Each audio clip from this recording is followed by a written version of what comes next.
This is an Eyewitness News special presentation. The first 100 days of President Trump's second term.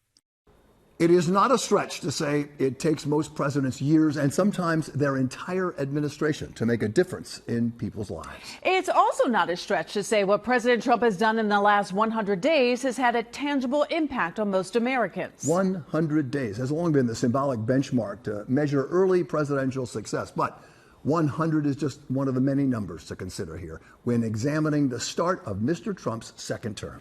There's the number 142. That represents how many executive orders the president has signed, many reshaping America and its role in the world. Then there's the number 145. That's the current tariff on imports from China. The president's tariffs and subsequent trade war has seen U.S. and global markets plunge. 75,000, also a significant number. That's how many federal workers took voluntary buyouts. This is Mr. Trump appointed Elon Musk and his newly birthed Doge agency with cutting government and some of the benefits Americans rely on. 150,000, that's another big number as well, literally and figuratively. That's approximately how many people have been deported as the president fulfills a campaign promise to crack down on illegal immigrants. But the number that might have the greatest significance, 39%, that is President Trump's approval rating, according to a new ABC News Washington Post poll, the lowest 100-day job approval rating of any president in the past 80 years. Now, whether you approve of the job he's doing or not, whether you voted for him or not, Donald J. Trump from Queens, the 47th president, is consolidating power, shifting strategies, and changing long-standing American ideals. Over the next half hour, we're going to take a look at everything from immigration to the economy, foreign relations to domestic policy, impartially examining what it all means for you, your wallet, your safety, and security. It is a lot of ground to cover. Yes, and before we get into all that, here's a quick look back at a whirlwind first 100 days. I, Donald John Trump, do solemnly swear.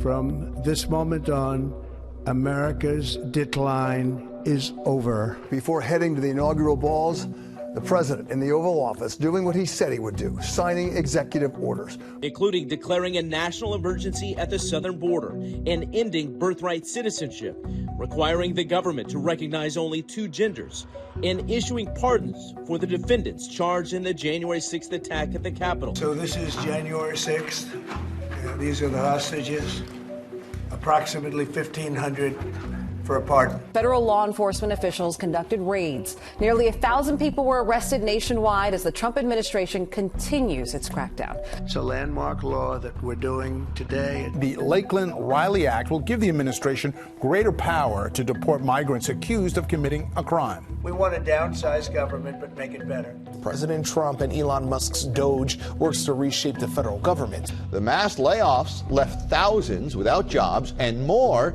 in fear of termination. The people voted for major government reform, and that's what the people are going to get. They're going to get what they voted for. President Trump signs an executive order to ban transgender athletes from competing in women's sports. We will not allow men to beat up, injure, and cheat our women and our girls. A jaw-dropping Oval Office meeting. President Trump blasted the Ukrainian leader and at times praised Russian President Putin. You're gambling with World War III.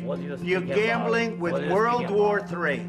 And what you're doing is very disrespectful to the country, this country. The president said that he is willing to use the U.S. military to take over the Gaza Strip. I don't want to be cute. I don't want to be a wise guy, but the Riviera of the Middle East. President Trump plans to unveil his new tariffs against other countries, the president calling it Liberation Day. This is one of the most important days, in my opinion, in American history.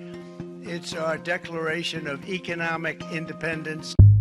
The markets may have been closed, but investors still made their displeasure clear in real time. The graph here is Dow futures, and you can see it plunged as soon as the president brought out this chart listing the tariff he wants to impose. I thought that people were jumping a little bit out of line. They were getting yippee. The president announced a 90-day pause on tariff hikes, but not for China. The U.S. and China slapping retaliatory tariffs on imports as the trade war between the two countries heats up. China wants to make a deal.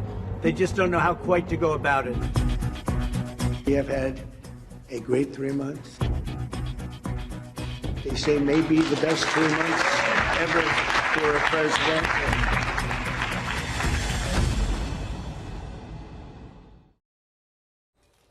It has certainly been a dizzying 100 days. We now want to spend some time digging deeper into some of Mr. Trump's policies. And we're going to start with the economy. That is the issue the president campaigned on and the issue that directly impacts most Americans. ABC News polling shows far more people think the economy is in worse shape since Mr. Trump took office and that his policies, including tariffs, could cause a recession.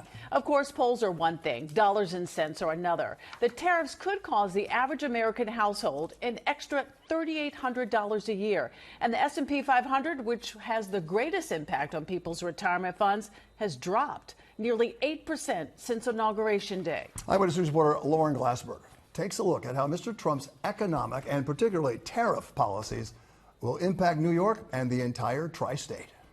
I guess I can point anywhere and something is made in China, like this whole wall is made in China. Everything on that wall could soon go up in price. That's a big concern for Jeff Kwan, who runs Canal Sound and Light, which his parents started in 1977. The business has survived a recession, 9/11 and COVID. Today, the issue is tariffs, with President Trump taxing goods made in China by as much as 145%. Something like this item used to sell for $5.99, now it sells for $1,049, and this is the most recent crazy price increase. He doubts anyone would buy this wireless speaker for that price. When you start talking about tariffs, then consumers start thinking cost of goods and services are going to increase.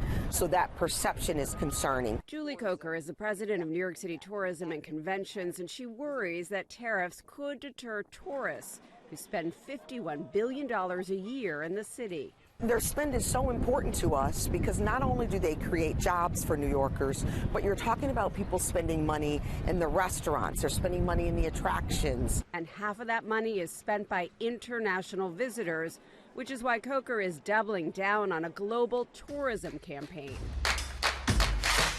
That message right now is running in 17 countries. We'll continue that through the balance of the year, really spreading the message that we're open for business. Open for business and hoping New York City's tourism industry doesn't become collateral damage during President Trump's attempt to reduce the trade deficit and increase U.S. manufacturing.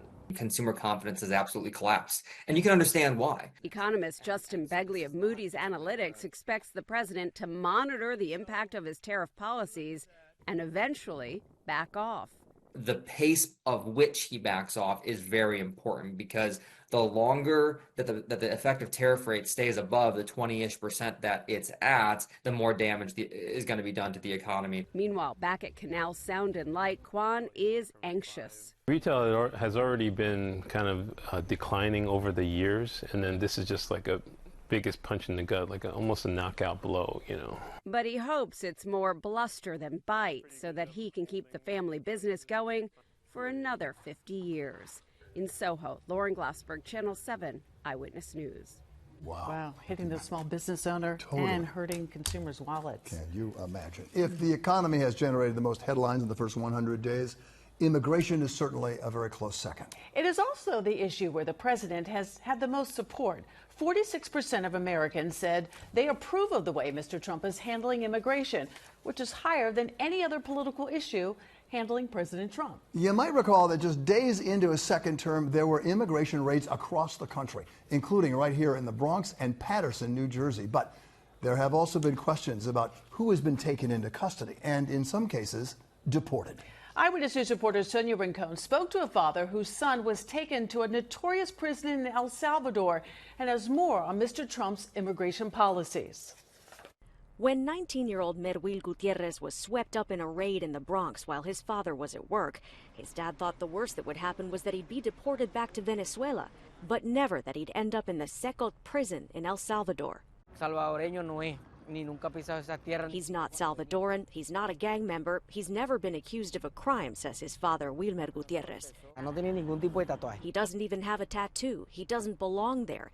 He also had a pending asylum hearing. We've seen this administration not respect TPS, not respect people who are married to U.S. citizens who have applications pending, people who are going to their naturalization application interviews, being arrested. Attorney Veronica Cardenas says Donald Trump's immigration policy of mass deportations has resulted in administrative errors. Last week, Border Czar Tom Homan urged the city to give ICE access to Rikers so agents don't have to wait for a suspect to be released into the community and end up arresting collaterals. When we find the bad guy, which we will, many times he's with others who are in the country illegally, where they're coming too. So sanctuary cities get exactly what they don't want: more agents in the neighborhood and more collateral arrests. Work with us. They're not collaterals, they're humans, and they deserve a process, and they were engaged in a process that is actually legal. Councilmember Alexa Aviles supports sanctuary city policies which are supposed to protect people like Merwil Gutierrez, whose father got the call about his arrest February 24th. He says a witness from the window above told him it looked like the officers were about to release him, but they took him anyway. First to the 52nd Precinct Station, then to a detention center in Pennsylvania, and then another in Texas, where Merwil was the last time they spoke, March 15th, the day 3 planes carrying dozens of Venezuelan migrants were flown to El Salvador. They were suspected of being gang members, but not given hearings. Once in the Secot prison, it's nearly impossible for attorneys to bring them back. Even some congressmen who've taken the trip have not had luck. So that's why the best chance that a person has is fighting as hard as they can while they're still in the United States. While Know Your Rights meetings explain that ICE agents need a judicial warrant to arrest someone in a home or business, on the street is another story. Cardenas says families should have an attorney they can call in case someone gets detained. They should have an emergency plan where if they don't report to their wife, to their child, to a family member, that family member should be calling the attorney right away so that a habeas, something can be done immediately.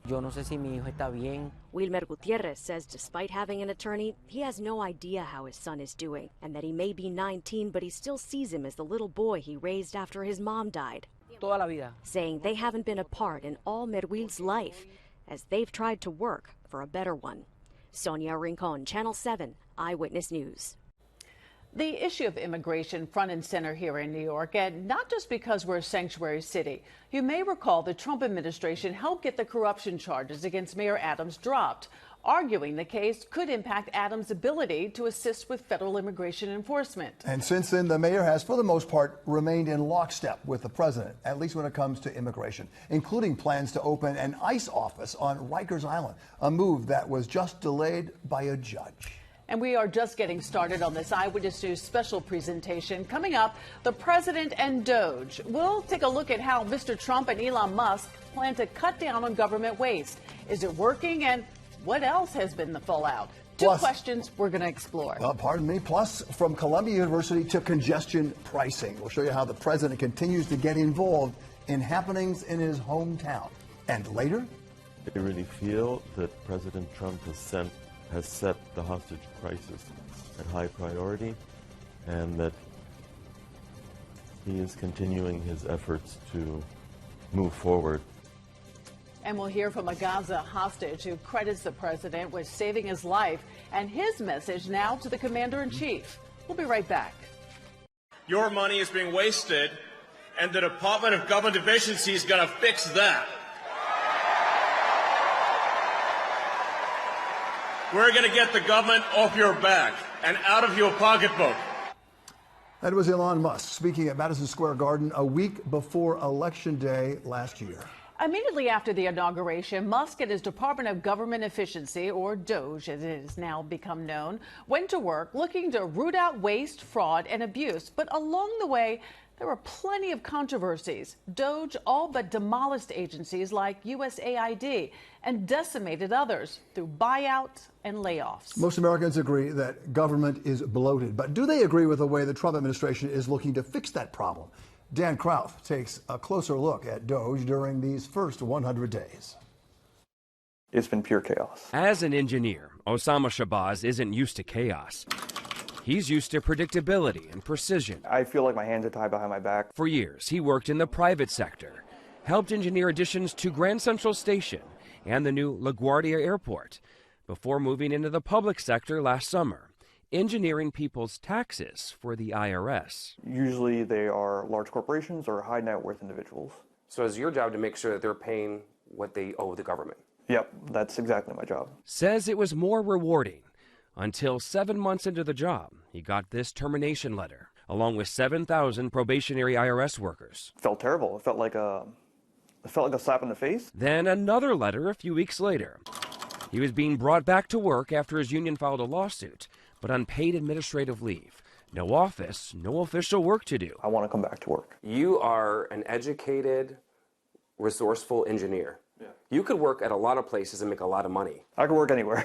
Why do you want to work for the government after going through all this? I still feel that the work that we do is important, and I want to do anything, even if it's a little bit, to try to make things fair for the American people. We are the union. And he's not alone.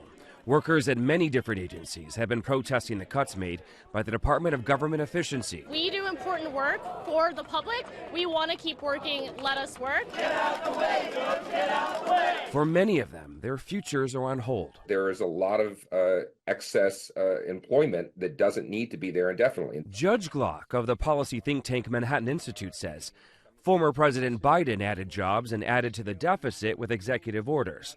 President Trump has similar powers to reduce it, something that's been done before. President Bill Clinton cut hundreds of thousands of workers by executive order to a large extent in his term in office. So it's not surprising that President Trump can also do similar sort of actions. The office has moved very quickly over the last 3 months. Do you think that mistakes have been made? Oh, absolutely. And I think to some extent the Trump administration has admitted that they've made some mistakes. On the whole, though, I think you've also seen some courts uphold many of their actions. For workers like Shabazz, he says if it's money the government's looking for, that was or still might be his job. Taxes are potentially not being collected. And we're talking hundreds of thousands, if not millions of dollars per return, per examination. This is a lot of money. Dan Krauth, Channel 7, Eyewitness News. Well, from cutting the federal government to cutting federal funding, the Trump administration threatened to cut $400 million in federal money from Columbia University. Administrators ultimately caved to the demands of the White House and agreed to ban masks on campus and hold disciplinary hearings for student protesters. Elsewhere in New York, President Trump has said he would go to court to kill congestion pricing. But last week, federal lawyers accidentally filed a document showing flaws in the administration's case. And then there's Penn Station. Mr. Trump said federal government would take control of the $7 billion renovation project. Governor Hochul says she's considering renaming it Trump Station if New York actually gets the money. But in the days since then, the president has backed off, saying he's going to cut back the $7 billion. How much of it? Stay tuned. Well, coming up, it was quite a quote for President Trump. He told Atlantic, "I run the country and world." Certainly a bold proclamation. Up next, we're going to take a look into the president's foreign policy agenda, everything from Canada and Greenland to Gaza and Ukraine. Plus, Trump 2028? You've probably seen the hats and the merchandise, but can the president actually run for a third term? We're going to investigate when we come back. When it comes to foreign policy, the first 100 days of President Trump's second term have been, well, inconsistent, to put it kindly. He threatened to take Greenland by force. He threatened to seize control of the Panama Canal. He even threatened to annex Canada. But he also helped negotiate the release of more than 24 American hostages from places like Russia, Afghanistan, and Gaza. So where do we stand with the crisis in the Mideast and the Russia-Ukraine war? A war he promised would end in the first 24 hours in office. Here's Josh Einiger. It was hailed as a huge victory for American foreign policy and especially for President Trump. The release of 33 hostages from Gaza, among them American citizen Keith Siegel. President Trump, you saved my life. Who's delaying his recovery from 484 days of torture to advocate for the release of the remaining 59. Last month in Washington, he told me it's all up to Trump to finish the job. I really feel that President Trump has set the hostage crisis at high priority and that he is continuing his efforts to move forward. And they are in a life-threatening situation. It's urgent to get them back.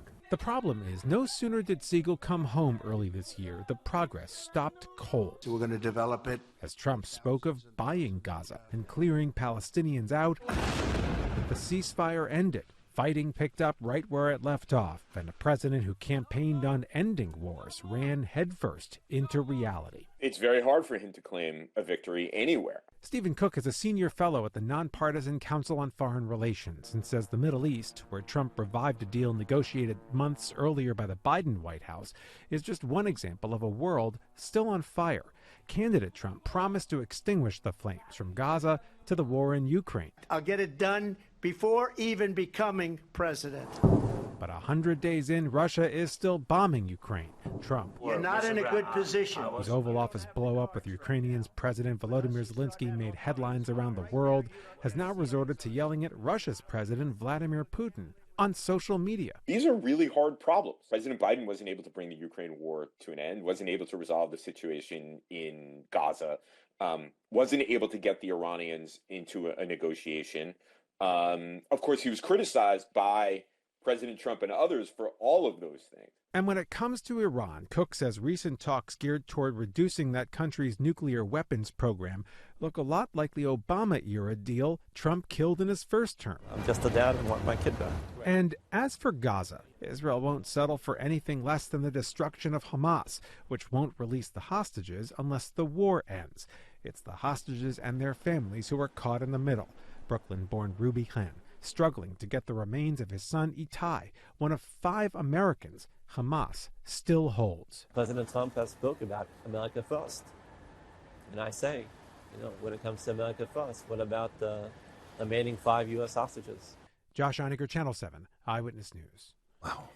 As we wrap up this Eyewitness News special presentation, it is clear that Mr. Trump has spent his first 100 days overhauling the federal government, pushing his cultural agenda, and no question, testing his presidential powers. Now, that also includes testing the limits of the Constitution. The 22nd Amendment is quite clear, quoting, "No person shall be elected to the office of the president more than twice," end quote. But that has not stopped Mr. Trump from talking about a possible 3rd term in office. He has repeatedly said, to the shock of many, there are ways that he can run. And in fact, the Trump Organization has started selling Trump 2028 merchandise. But all that is still quite far down the line. Forget the constitutional challenges. 100 days into this new administration, Mr. Trump faces legal issues, at least 220 lawsuits challenging nearly every element of his agenda. So how does the president respond to all this on day 101 and beyond?